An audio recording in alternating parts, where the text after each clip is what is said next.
Hi everyone. So in this video, I will show to you on how to export our ERD from our physical database design, no?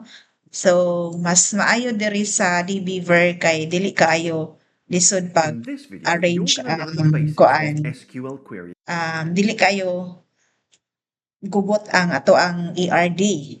So from this, pwede na to i-arrange pa siya or you can, if okay na ta sa ayahang arrangement, you can click this one below the diagram. So na ay tapad ari na i-print, then we also have save diagram.